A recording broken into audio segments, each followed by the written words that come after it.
Part 1.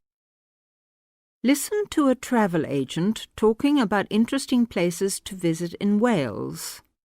Match the correct activities and beaches with each place.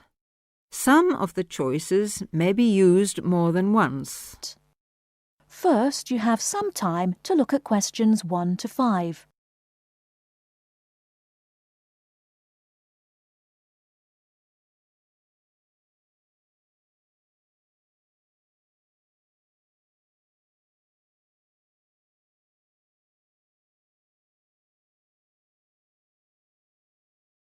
Now, listen to the talk.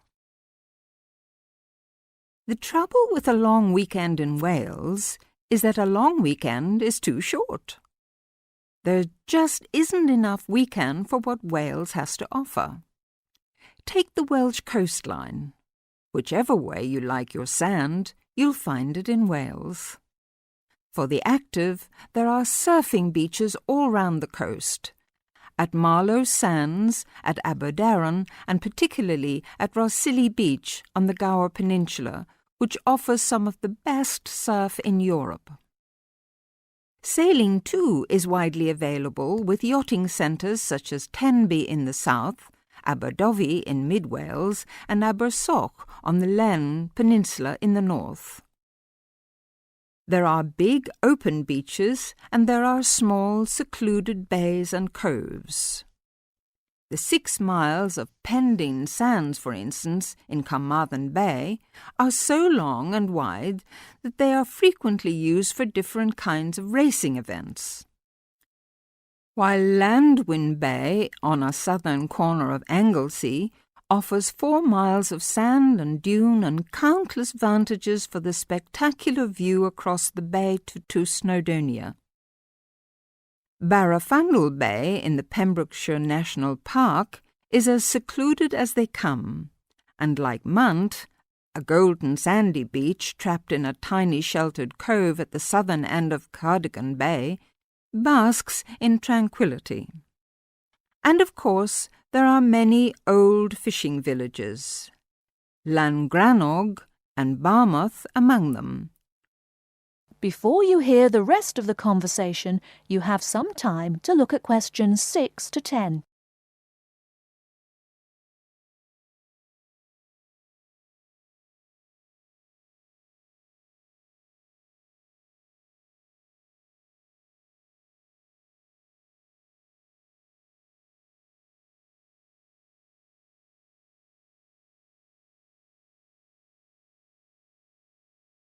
Now listen and answer questions 6 to 10. And of course, there are many old fishing villages, Llangrannog and Barmouth among them, whose charm has increased as the fleets of ships have declined. These days, you see, the fishing in Wales is much more for pleasure than profit. For sea fishermen, rivers like the Dee and the Usk provide some of the most available salmon fishing in the UK. Is it any wonder that Wales lures fishermen in droves? And is it any wonder that there are hundreds of cosy lake and riverside inns to accommodate them? Wales is teeming with interesting places to stay and interesting things to do. That is the end of Part 1. You now have half a minute to check your answers.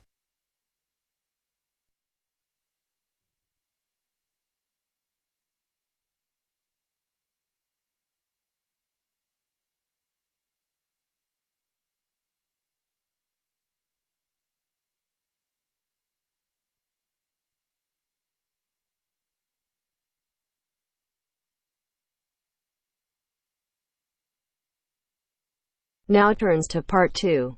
Part 2. You will hear a talk by a tour guide. First, you will have some time to look at questions 11 to 17.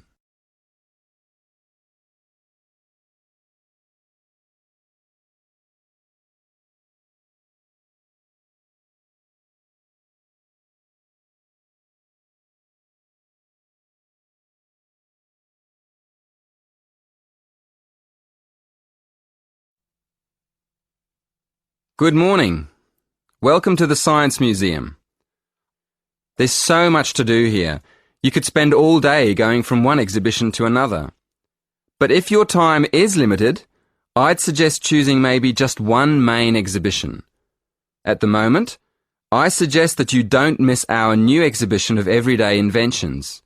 It's amazing to see how objects we use in our daily lives, like paper clips, tea bags and light bulbs, were invented in the first place, and how they've developed over the years into such an essential part of our lives that we hardly ever notice them. You shouldn't miss it. The other thing I'd suggest if you don't have much time is a guided tour of the free exhibitions. These tours usually start on the hour, at 1 o'clock, 2 o'clock and so on. They're quite short, only half an hour, so you could do a couple of tours in an afternoon if you wanted to. If you'd like to go on a tour, you should go to the entrance of the exhibition on the ground floor and wait for the guide there. Just to give you an idea of the range of exhibitions we have here at the museum, I'm going to tell you about the exhibitions and activities we have for visitors of different ages. First of all, for the little ones, we have a fascinating area called Shapes and Patterns, where they can play with objects and images and see how they form different patterns. It's really colourful and exciting. Kids love it. Then, at the other end of the scale, we have more complex exhibitions that appeal more to our older visitors. There's one about the history of aviation, how planes developed over the years. Older visitors may even be able to remember some of the earlier planes on display. Another exhibition that adults might particularly enjoy is the energy exhibition.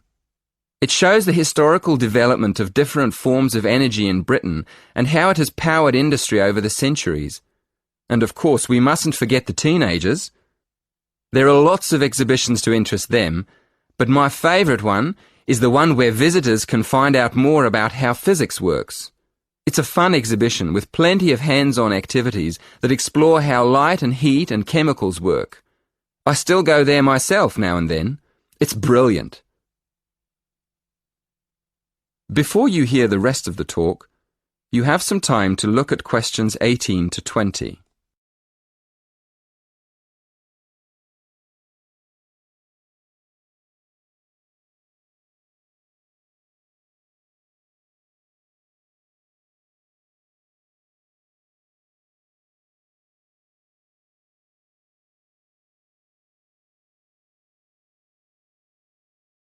Now listen and answer questions 18 to 20. Most of our exhibitions are free, but you will need a ticket for some of the special ones, like the 3D film shows. So let me explain how you get a ticket online. Of course, you can do this directly at the ticket office, but if there's a long queue, you can book online on your mobile. So, go to our homepage and choose the Events button. Then, click on the film title. That'll take you to the next window. In the right-hand corner, you'll see a little calendar. Choose the date on the calendar and then go to the next window. There's a drop-down box there for you to choose the time and another one for the number of tickets. Careful on that page. There are different prices for adults and children. When you've done that, go to the final page and choose your payment method. That is the end of part 2. You now have half a minute to check your answers.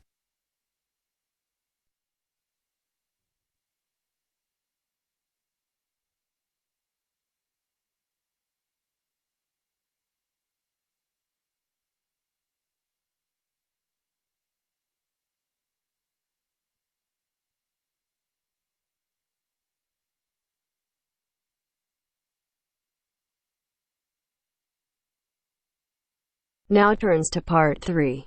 Part 3. You will hear 3 students discussing a program of activities for new students at a college. First, you have some time to look at questions 21 to 26.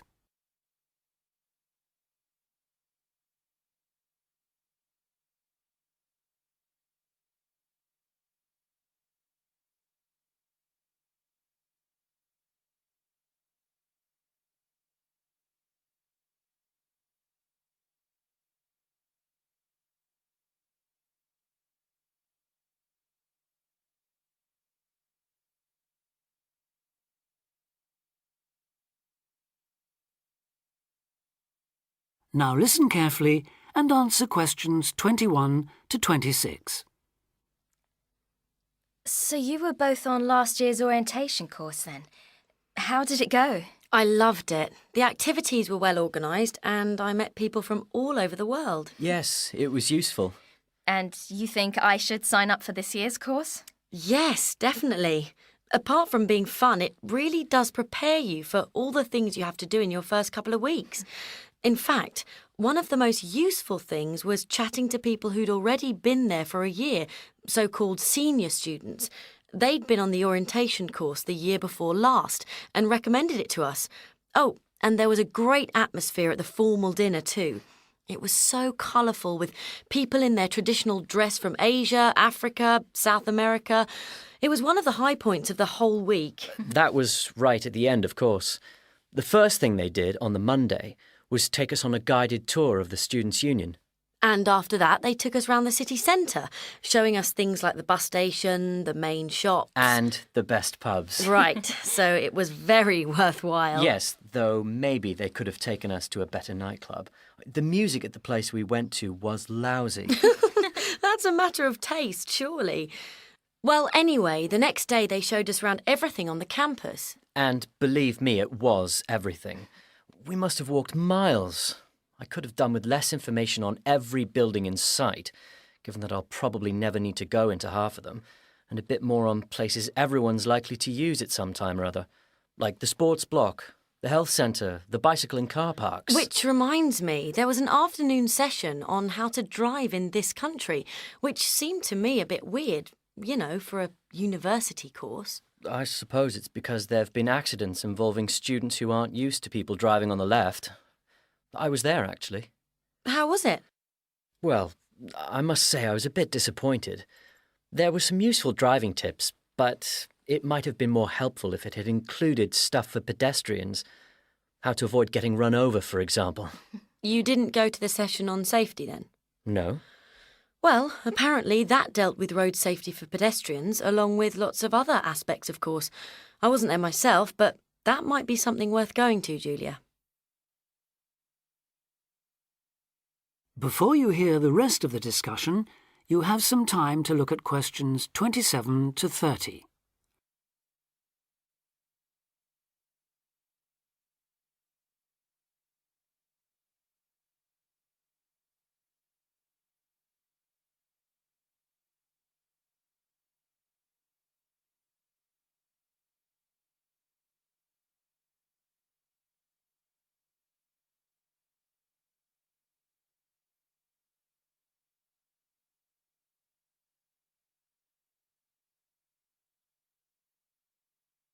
Now listen and answer questions 27 to 30. I like the sound of the whole thing. Tell me, what's the accommodation like? Do you have a room to yourself or do you have to share? What do you have to take with you? For the orientation course, you'll have an individual room in one of the halls of residence. That'll be a different hall from the one you're booked into for the year, but they're both on the campus, so you won't have far to go. And you won't have to take much with you. The room will have chairs, table, wardrobe, bed, mattress, blankets, sheets and so on. Take a warm coat or jacket, though. It may well rain, and it's unlikely to reach even 20 degrees in late September. But it shouldn't drop below about 10, at least during the day, which is something, I suppose. Right. Now I know they can't do much about the weather, but did you have the feeling that they were looking after you on the course? Yes, we did. There were some little touches that showed they'd thought about what it was like to be starting a course of study abroad. Such as? Well, it's just a small example, but they gave us free email access to contact people at home. 30 minutes, if I remember correctly. Actually, I think it was 20. Yes, you're right.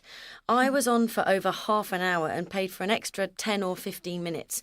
Not that it was much. Emails don't take long to write anyway. No, they don't. So, just one more thing. The timetable. When does the course actually start and finish? Well, a lot of people get there on the Sunday, though you'd have to find a room for an extra night, as the course accommodation is only booked from the Monday, when things get going. Then they'll keep you busy all week until the dinner on the Friday. And that's it, is it? Yes, there's nothing after that. Though most people stay over till Saturday, partly to recover from the party, but also because they can then move straight into their permanent rooms. I think I'll do that. Well, thanks a lot for all your advice.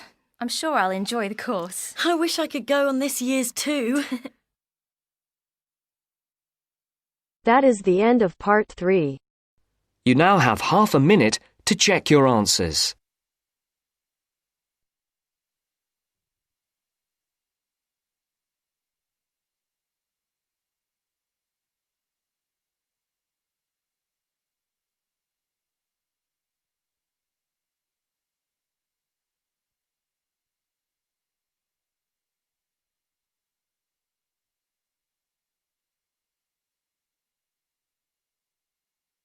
Now turns to part 4. Part 4. You will hear 3 students discussing exam techniques with their tutor. First, you have some time to look at questions 31 to 40.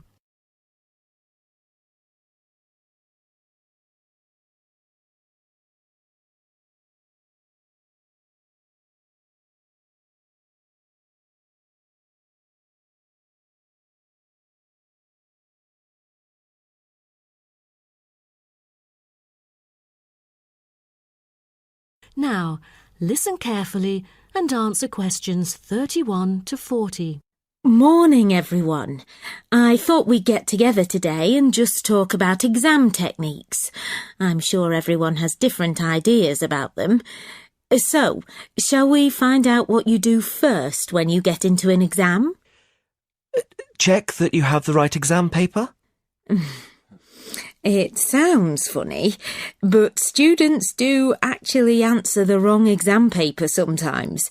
So check that it's your exam first. Then what? Write your examination number on the answer sheet? Well, it might sound obvious, but writing your examination number at the beginning of the exam can be a good idea. Apart from making sure the examiner knows who wrote the exam, can anyone say why? It can help you relax? Yes, that's right. Doing something easy like that gives you a chance to calm down. Right, so what do you do next? Read the questions carefully? Well, before you read the questions, what should you do? Read the instructions. Yes, you should read the instructions next. You need to know how many questions you have to answer and whether you have to answer all the questions or only some. What other important information do you need to check before you start? How much time you have? Yes, Jerry's right.